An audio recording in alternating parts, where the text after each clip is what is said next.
Thanks, Chris. Hi, I'm Tim Daly, and I'm here on behalf of the Centre for Digital Public Services. And today we're going to talk about a project that we kicked off from within the centre to test a different way of delivering change based on digital ways of working and technologies. So we've got Rosanna, who's from Social Finance, who's a partner on the project with us, and Ian and Nita from Neath Port Talbot, who are one of the key local authorities that supported us on this initiative. Just to give a bit of background on what the centre is all about.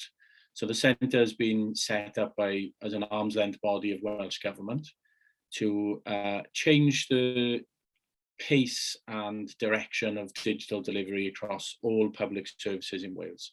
So it covers off health, Welsh Government, arm's length bodies, and as we'll hear about in this discussion, local government. So the project that we kicked off to test all of those different ways of working in digital was to look at accessing adult social care across local government. And we set it up with Neath Port Talbot, Torfaen and Blaenau Gwent local authorities to work in collaboration on a particular initiative that was currently causing them grief and had got a bit worse due to COVID pandemic situations where face-to-face scenarios were becoming more and more difficult throughout that period. So the project kicked off about September time last year, and what we'll do today is we'll just hear from some of the people involved who can just talk us through what their thoughts and experiences are on that, and then we'll allow some time at the end for some questions back to either to myself from the centre, from Social Finance, from Rosanna as a supplier within the arrangements, and from Ian and Nita as part of the people being collaborating on this project. So we'll kick off really with Rosanna can give us a quick overview of Social Finance role and how they got involved in the project. Brilliant, thanks Tim. And hi everyone, I'm Rosanna and I head up health and social care analytics work at Social Finance, and within this project lead the expert squad that's been partnering with the 3 local authorities to take the project forwards. So we've been involved since the outset of the project last September, working through initially discovery and alpha over the course of the autumn, and then moving into the beta phase this side of the new year. And essentially what we've been providing is a squad model. So thinking about what are the different types of expertise that are needed in terms of supporting organisations who are looking at digital transformation, recognising the different aspects that might be required. So we've had quite a mix of expertise through the project. Some of them have been dedicated roles, some have been bringing in different strands of experience at different relevant points through the project. So that spanned, for example, user research and service design, some of the technical architecture and development, business analysis and looking at the data and service mapping at the beginning of discovery, some of the consistent delivery management and product management, and some specialist themes such as information governance and data security, which has obviously been really key for the type of product that we're looking at. And then alongside that, one of the things that's also been really important is being able to bring the experience and understanding of kind of strategic enablers of digital transformation, whether that's thinking about language, culture, ways of working, or business case development and key enablers and structures around governance, funding, workforce, for example. And also one of the things that we've been really interested in is looking at how do we create common solutions to shared problems across local authorities. And I'm sure that will come through the presentation, but has been really front and centre of what we're trying to do with the project. And as a squad, we've had somewhat of a combined focus. So throughout the 3 phases, have really looked at obviously how do we look at solving a shared problem, really focus on understanding needs and broadening out in terms of now delivering a solution that can be rolled out more broadly. And also having a broader objective around how can we demonstrate what can be achieved through digital transformation using agile ways of working and user-centered design, and really seeing this as a first project that feeds into a wider strategic roadmap, both at local authority level and also more widely for the centre and others across local government and the wider public sector. So one of the things we've been really interested in is how do we surface some of those learnings that feed into a broader journey around digital, agile, user-centred design, etc. Thanks, Rosanna. In terms of Ian, would it be good for you to tell us about, because one of the big parts of this was the collaborative side of it and working in a different way with partners that aren't traditional partners for Neath Port Talbot as an authority. Can you tell us a little bit about what that experience has been like? Yeah, thanks, Tim. I'm Ian Vaughan from Neath Port Talbot County Borough Council, and the collaboration bit has been really key in terms of the learning across the three authorities, and just getting a barometer of that understanding of where each authority is and the learnings that can be applied across the three. And the bigger vision is it can be applied across the 22. The digital part of it is really important because it is traditionally misunderstood what actually digital means. So this project for me has been really, really important of introducing and demonstrating the value of user-centered service design into the organisations. So ours, Blaenau Gwent and Torfaen's. But what that actually means in a delivery sense of what enablers we need to allow that to happen. So the collaboration piece between the three councils has allowed us to learn quicker and cover challenges quicker, share knowledge quicker, because not enough collaboration is done across the public sector, not just in Wales, but across the UK. So that's been one of the exciting parts of this piece of work is that knowledge sharing across the three, not just from a technical perspective, because that has been going on previously, not enough, but it's that digital angle, especially the user-centered design piece and making sure that we design the right thing for our residents, and how we shape and cover that has been really, really important.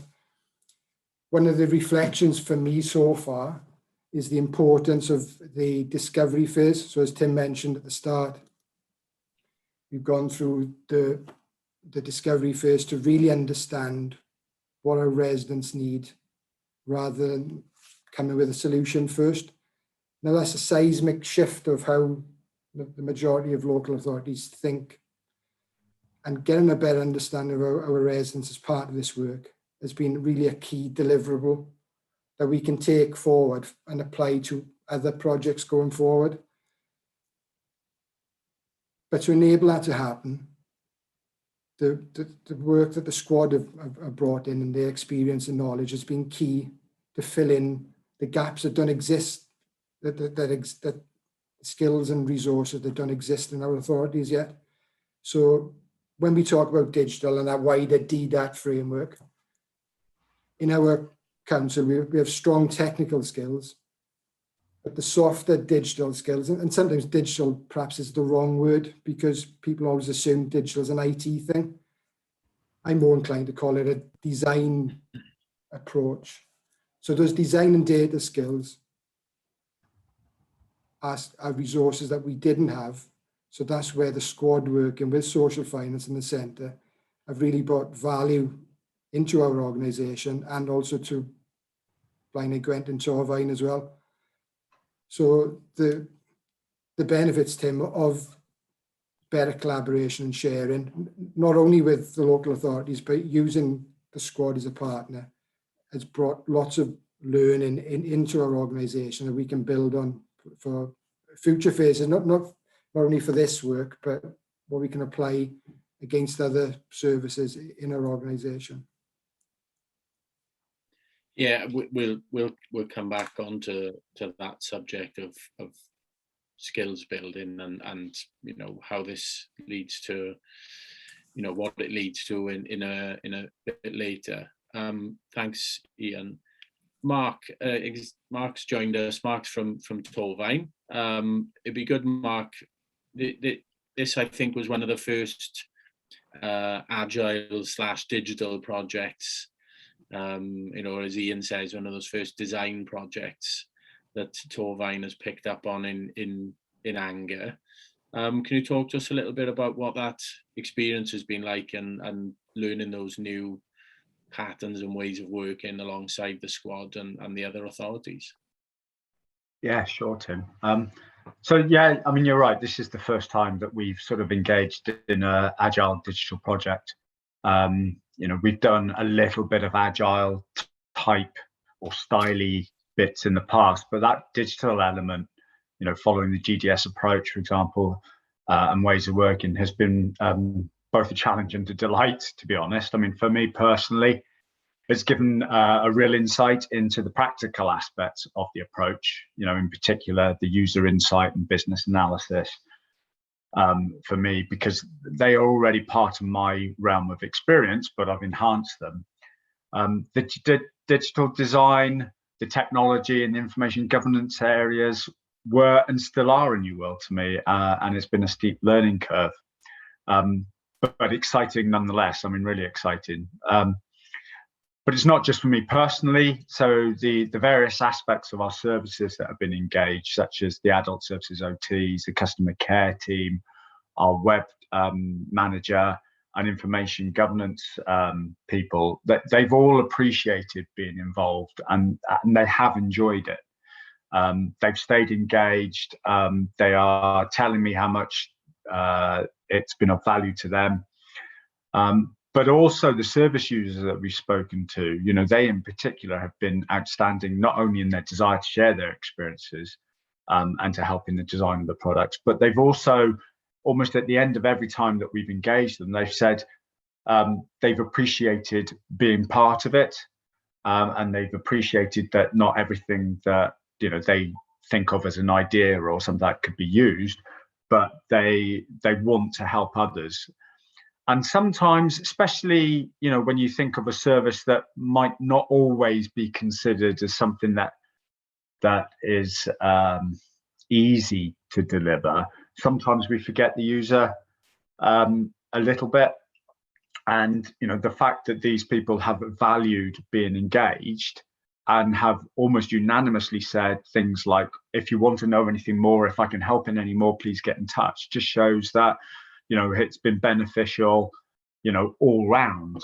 And it has shown that genuine collaborative approach works really well.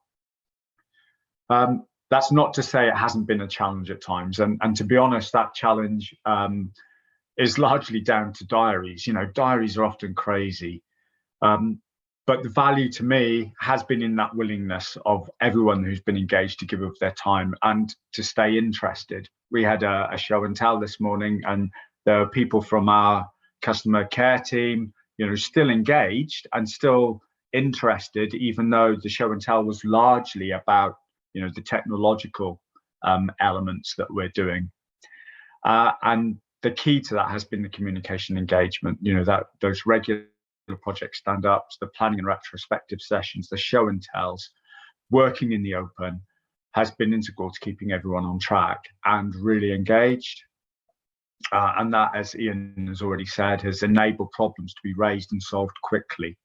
And sometimes, I remember an OT assistant raising some issues, which we then had a look at and sort of fed back on and resolved those issues really quickly. And that could have been a service design issue, at implementation stage, if we'd done it in the old traditional way, which could have then held up a whole area of implementation. But it's been done a lot quicker and involved the people who are going to be taking ownership of this when it becomes sort of business as usual. So from that point of view, we would have otherwise had longer timescales, potentially costly time delays, or even, God forbid, a halt in the project. But it's also highlighted some of the more strategic areas that we need to work on as local authorities and probably the public sector as a whole. to enable us to improve our capability and capacity. So how do we face decisions in the future based on, perhaps the discovery, the alpha and the beta stages? How do we consider the costs and the benefits? What is then the knock-on on how we allocate resources to projects and the technological principles we want to apply? If we're looking at new systems and new ways of working, and then, those elements about how we're going to use user research, our approach to carrying out service redesign, including that bit of moving from project type environment to it becoming business as usual. And lastly, as Ian has already sort of mentioned, what skills and capabilities would we benefit from as an organization in this digital world? So it feels great, it feels exciting, and it feels like we're almost on the cutting edge of doing something different. So yeah, really good. Thanks very much. Yeah, I think that's one of the things I can sort of testify to. The multidisciplinary team has always been one of my number one things on any project you get. The appreciation that everybody gets from how to make other people's jobs a little bit easier, and when you bring in, people from information governance, understanding the difficulties of the technologists and things, that stuff is massively important and makes a real difference, and is a proper game changer. Nita, from a delivery perspective, all of the things that we talk about are interesting, and they're proven, good stuff to do. What have been the sort of more difficult challenges that you've found? That, the harder things to do, they're usually the ones that have the biggest value when you get through them. But what have been the biggest sort of challenges from a kind of delivery perspective? I suppose if it's from my perspective, being involved in the project, I would say learning a whole new way of working, which we didn't have that practice of originally. So we came in quite cold, and having to learn quite quickly. And I endorse everything Mark has said. It's been a fantastic project and still is. And the learning that's come out of it, I'm surprised I've still got the capacity in my brain to keep soaking up information or new information, but it's still there. So testament to my whatever I'm eating. Yeah, I think challenges are embedding this practice into your organization going forward. Through the project, the work the squad has delivered has been great. The support, if we've asked for extra sessions on a certain particular part of the project we've not understood, that's been addressed. So I think not many challenges in that way, that it's been difficult. It hasn't been difficult. It's been new. It's a lot to learn. I wouldn't really say they're challenges. They're just part and parcel of this new way of working.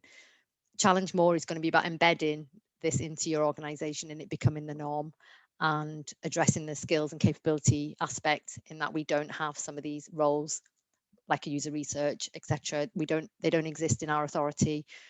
And from my point of view, I've kind of been learning all of those roles through this project from the squad. But typically you wouldn't do that in a proper project. You would have those roles carved out. So yeah, I can't see that there's been any big challenges. I think there's been lots of positive aspects, lots of learning, lots of new stuff. It is innovative. It's great that we've been taking part, because we can bring that back here, and we've applied some of that learning back on projects that we're doing, and each project changes because we learn something new, and we add that into the mix.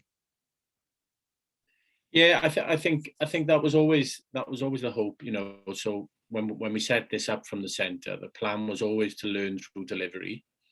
And as you say, with the things that the centre has been able to provide, so for example, awareness training on digital and service design and agile for senior leaders, so that when you guys from delivery turn up with this different terminology, they're able to say, oh, I know what they're talking about. I don't know the detail of what they're talking about, but they've definitely heard these terms, and therefore I want to know more. And we've seen that inquisitiveness right across the 3 local authorities in terms of people doing that kind of stuff. And we've definitely, as you rightly say, seen people being inspired, and I think all 3 local authorities have started other digital or agile ways of working across their organisation since we started this. So there's a definitely, you know, from a centre's perspective, you know, you guys have lit the flame, and it's starting to expose across other areas. So that's fantastic from our perspective, which is why the centre is continued to be supportive of this and taking it into, you know, the next steps. So I think that's the right time, Ian. Do you want to give a little overview of where the project's at now and where we take it next? Yeah, thanks, Tim. When we kicked this project off back in September, I think, as you said, Tim, the vision was really, from my perspective in particular, was to push the digital agenda in Wales, and working with the CDPS has really enabled that to happen. Because when phrases like agile, user-centered design are discussed, they are just phrases and in many cases buzzwords. What this has allowed us to do is apply that thinking and the principles of agile against these projects, because just by saying you're working in an agile way doesn't make you an agile organization, or you're just going to transform into a Netflix or Google overnight. There are fundamental structural OD changes that need to take place in the organization to allow that to happen. So, as I said earlier, we've gone through the discovery phase. That was, for me, the most important part of this process so far, because, as I said earlier, it's really allowed us to think and one across multidisciplinary teams, as you said earlier, Tim. That's key. Not to work in isolation as just an IT team going off and doing something on a very little brief. But hearing that feedback, that constant feedback from the user, and applying it and learning it. Now, that is agile iterative development to its core. So that's not just saying we're working in an agile way, we're actually applying it. And that's been one of the biggest learnings so far in this piece of work. We then went into the alpha phase. So we took the learning from discovery and applied it through prototyping. Again, the concept of prototyping in most organizations, I was included, is totally new. It's usually overlooked to build a solution when it might be the wrong thing to build. So that enabled us, Torfaen, Blaenau Gwent, before the IT teams and the development teams actually start building something, it allowed us to quickly learn through functional prototypes, from paper prototypes to coded prototypes, and test assumptions quicker with users, which led us to the phase we're at now, which is the beta phase. So that's been going really well. We have had challenges, as you would, because when the DDAT framework is mentioned and the product lifecycle between discovery, alpha, beta, it is, as I mentioned earlier, having those specific roles in place, and the actual breadth, in many ways, this is service redesign in many cases from a user's perspective. But as we're going into the beta phase now, which is, for me, the really exciting bit, because we're actually building the product, the right product, it's making sure that that strategic vision is there to build an actual digital exemplar for Wales. And I do strongly believe we are on that path. It's allowed our development teams in Neath Talbot to co-design and the pair programming with social finance. So just upskilling our developers how to develop in an agile way, and also to learn some of the new programming languages, the open source languages that are out there that the Centre and Social Finance are using to create this platform. Creating the API from our perspective, the data feed has been challenging because, as in most authorities, resources tight, but we have got there now. And I think one of the biggest considerations we've got to think across Wales, and Mark alluded to it earlier, is that the technical capabilities across the 22. So to enable us to create modern digital products that meet internet era ways of working, because the majority of our systems are still very much legacy based. So this piece of work has allowed us to, well, allowed Social Finance and the Centre, and taking us on the journey with them, to create a modern microservices platform-based approach that, in theory, any of the 22 could plug into in the future. And it's having that scalability and strategic vision for Wales of what a modern digital platform could actually look like and will look like going forward. So when you combine those three phases together, the learning involved is, as Anita mentioned earlier, is huge. From, as I said, the softer side of the DDAT framework, from the user research, the service design, the business analysis, through to prototyping, now to the actual product build. It's the knowledge transfer into our organizations, which has been so important for me, but also the reflection on the gaps that we still need to fill. And that's not just our organization, this will be across the 22. So it is applying that learning across the other councils as well. In terms of the product build, and Rosanna can give more detail after I finish, we're not too far away from actual testing of the beta product now.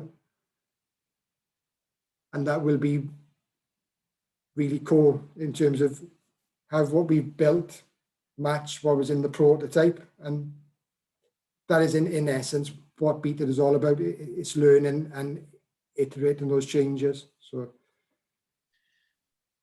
I think you're spot on, Ian. And from a centre's perspective, whilst the vehicle for this was 3 local authorities working on a particular service, the point for the centre was to prove that local government, for example, and Welsh public sector more broadly, could do these things, and they have the skills and the mindset to do it. And we look at it as in, as you say, can we use a product mindset? Can we use modern software techniques? Can we use modern technology tools?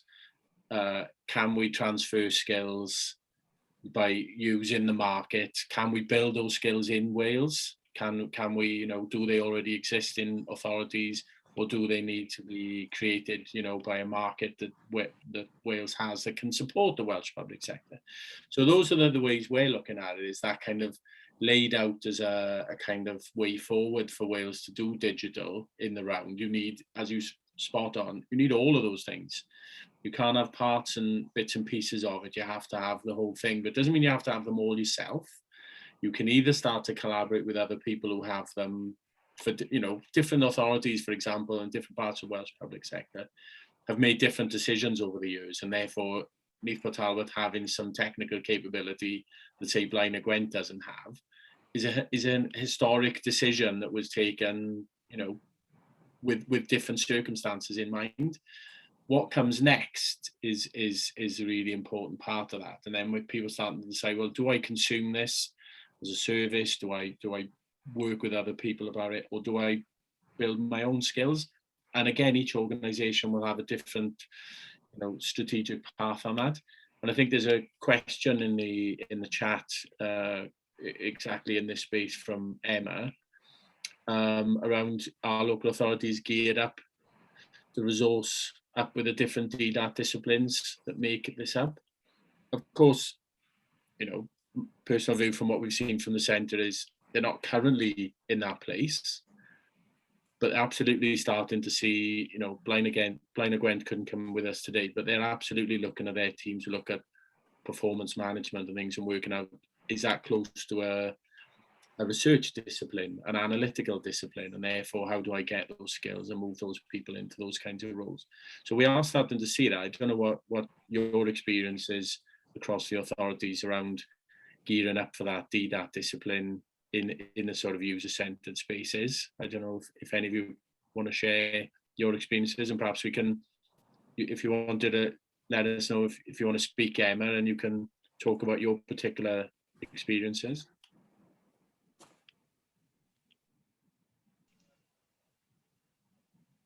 Ian, Mark, Nita, how do you think that particular challenge is gearing up? I think for us, it's on our agenda. It's high up on our agenda, and we are currently having a review of our digital services departments. As part of that review, it has been recognised that we need to do more around the DDAT framework, and therefore it's got the attention. It's not going to be easy to fulfil those roles, etc., but we might all be fighting for the same resources at some point. But yeah, I think for us, we're definitely moving in the right direction. Hopefully Ian will endorse that. We've got a new Chief Digital Officer coming on board who recognises this way of working is important and is helping us push that along. And working on projects like this only helps because it actually then you get to see what those benefits are of having this kind of framework, rather than somebody coming in and saying that's the best thing since sliced bread, but we've got no practical experience to base that on. So yeah, that's, I don't know, Ian, if you want to add anything. Yeah, no, I agree with everything you just said, Nita. It is high up in the agenda in East Alba. There is a review going on. But to enable us to meet some of the goals and principles of our smart and connected digital strategy, where one of the core principles is people, and how we co-design our services with users so they're customer-centric. We really do have to have those DDAT roles to enable that to happen.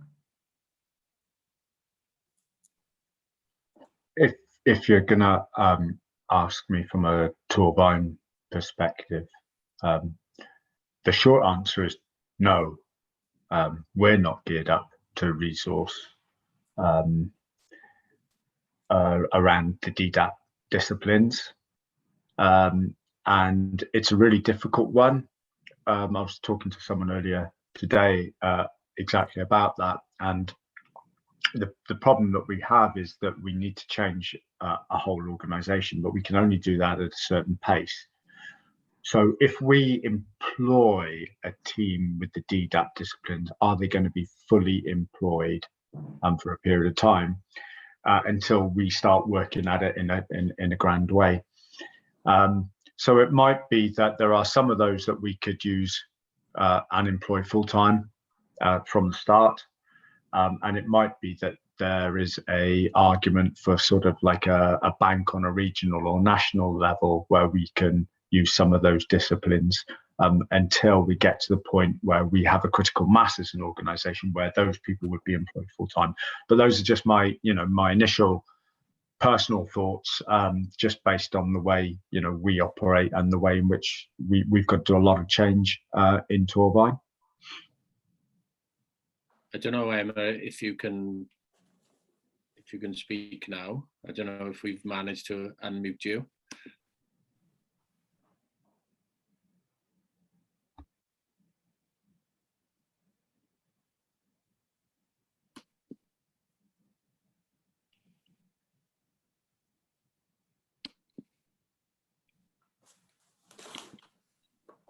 Emma's just said she's lost all audio now.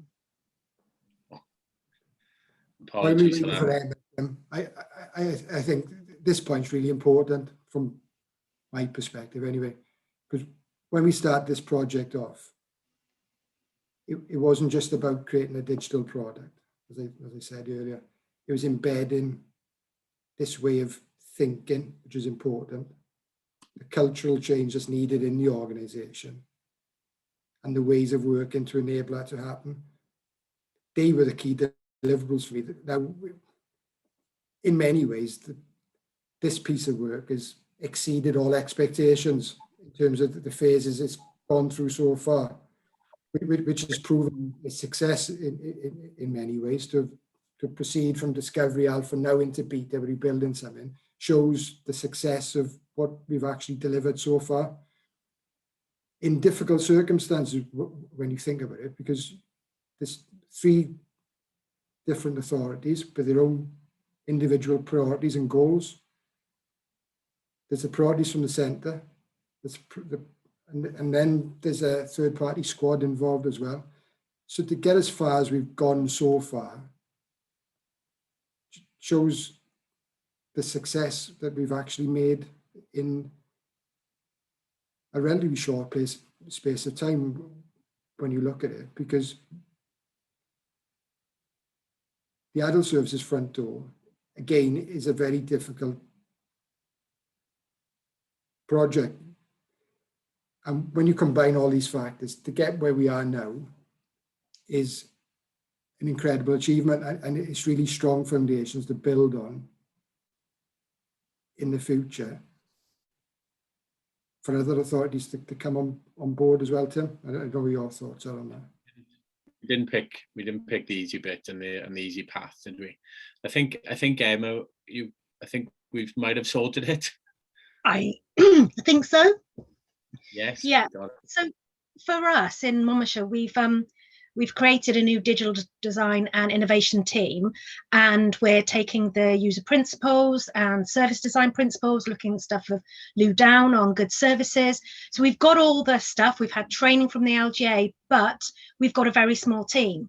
So to become specialists is going to be very difficult when we've got a broad range of projects. We're going to start with a waste review, and we've been obviously talking to Blind and Gwent because they're doing something similar. So we really want to learn from others. But at the moment, it's very much we are generalists. So we've had user training and all of that, but we're not going to have the specialisms at the moment with such a small team. So it's just how, I've seen, the likes of Royal Borough of Kensington, Kit Collingwood and people like that have got these big teams. But at the moment here in Wales, I don't think we've got the funding to go as far as some of the councils in England have done. Yeah, I think that sharing is critical because, like you say, of the amount of specialisms. But those will grow obviously as part of this. When the guys have been talking about it today, the skills are growing. So sharing is really important, and putting our heads together and thinking about, like Mark said, is there the possibility of groups of people, centrally there, but then, agreeing on what the kind of priorities and how you do that. And is that a role for the centre to be able to think about, having people that can be, loaned out to work on different things as and when. So there's all kinds of options that are there. And I think the good point is around this particular initiative is that I think the success of it makes those conversations now real. We can sort of say, okay, this isn't, a passing trend, or, some people still talk about these things that way. This is happening. This is how it's working. There's an increase in demand for these skills because the amount of transformation required in the way services are delivered has gone, was growing exponentially. But the face-to-face stuff that has been prohibited through COVID, I think people have, even the biggest cynics have suddenly said, what, I think we can deliver these services in a different way, and we can harness online services. So I think you're right. I think the conversation is there now to be had around, so how do we do it? Do we grow our own? Do we share? Do we grow the market? How do we do it? How do we fund it? All of that kind of stuff. I think it's a really amazing place to be at, with all those great conversations to come. And I guess projects are key. I think another question I have is that we seem to find that there's a a lack of recognition that internal colleagues would have the skills. And if you bring a consultant in, yeah, we all agree what they say, but when we've tried to do or grow different ways of looking at problems, it's almost as if, you know, we don't have the talent internally. So we will always look to a consultant. So how do we break that and make sure that we do have the talent internally to kind of make these changes and that they're believed to be good at this kind of thing? Personal view, I think we talk about skills in two ways. There are skills, and then there's confidence.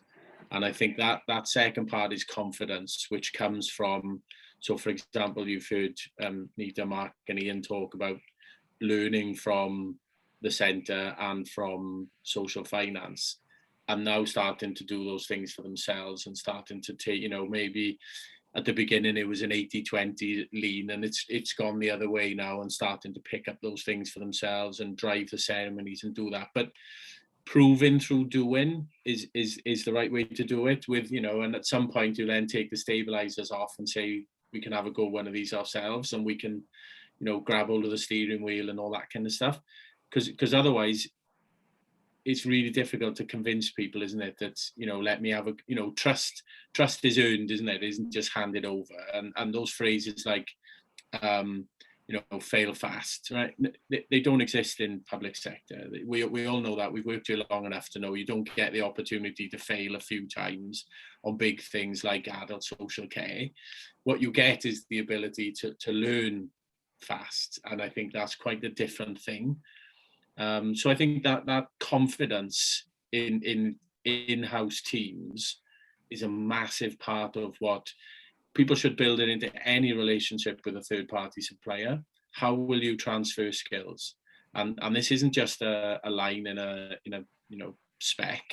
This needs to be demonstrate how you will transfer skills. How will you match that up to classroom training and things? So that's why the centre is pushing skills and capabilities a lot, but matched up with delivery, because you can't, you know, just saying I've been on the course won't cut it with senior leaders or elected members and things like that. They're just too, there's too much water under the bridge, isn't there? So I think you need to have that demonstrable experience, which is done by partnering up, really.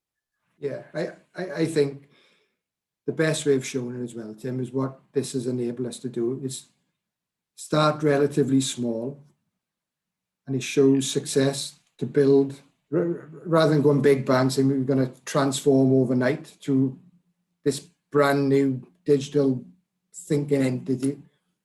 It started small and learning and showing the value across the organisation. I don't know if you want to add anything to that, Nita, but that's one of the...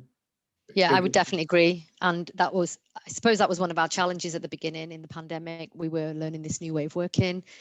Other people had major priorities way above what we were doing. And for us to still push this through, but showing small examples, the benefits of that, and then word spreads. And I think in every show and tell I've done outside of this project, we've had nothing but positive comments in this way of working. Which then obviously filters through to other teams, managers, heads of services, etc. So I think show what you're doing, the benefits of what you're doing, and the value it brings back to the organisation or that service area, and just keep banging that drum. Don't give up.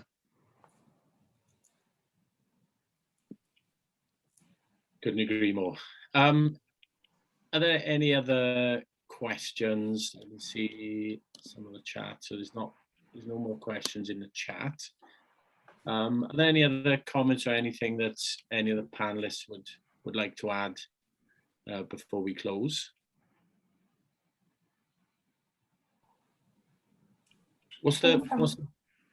Sorry, Rosanna, go on.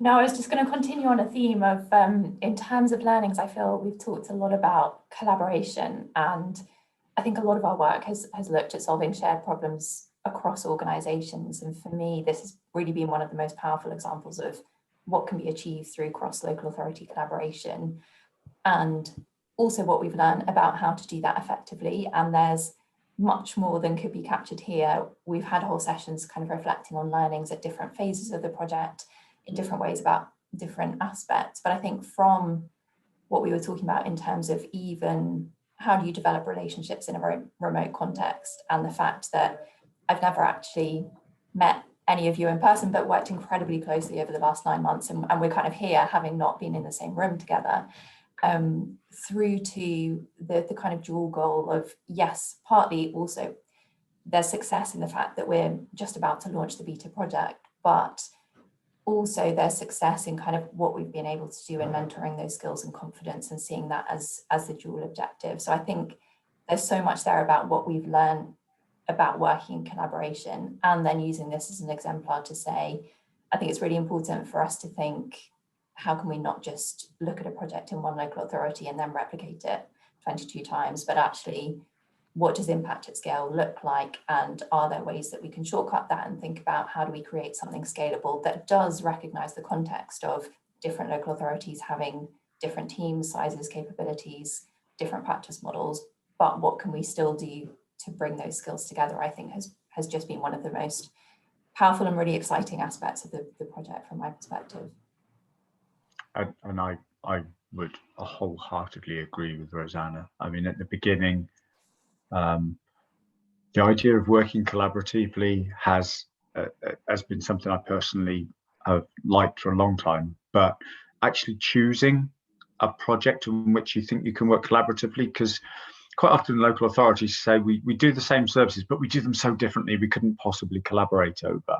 You know, the way in which you organise your adult services is going to be very different between local authorities, and it is. But what we have found by working collaboratively is that some of the issues are the same, and identifying those issues and sort of celebrating the fact that we all have them has been very cathartic. But also that power of having different viewpoints come into thinking about those issues and resolving them and finding solutions. You know, that little bit about n to the power of, because you've got more people involved, has been fantastic. And as Rosanna said, geography hasn't been a limiter. So in the past, you know, if we've chose to collaborate as a local authority, it's usually been the ones around us, you know, Blaenau Gwent, Newport, Caerphilly, Monmouthshire, etc. But we've collaborated with Neath Port Talbot for the first time, and well, that I know of, and it's been a delight. And the digital world has enabled that.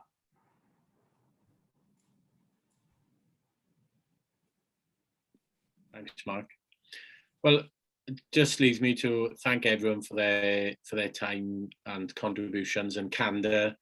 And, you know, I can just speak from experience. This has been a fantastic project to be part of, and watching people, you know, do things for the first time and grow and develop all around an actual product that makes a real difference to people's lives has been a fantastic experience for us at the centre as well. So if there are no further questions around, then I'd just like to say thanks to everyone, and look forward to the next time we get together and talk about the beta service that's in full flow and use with people accessing adult social care. So thanks everyone for your time, and goodbye. Thank you.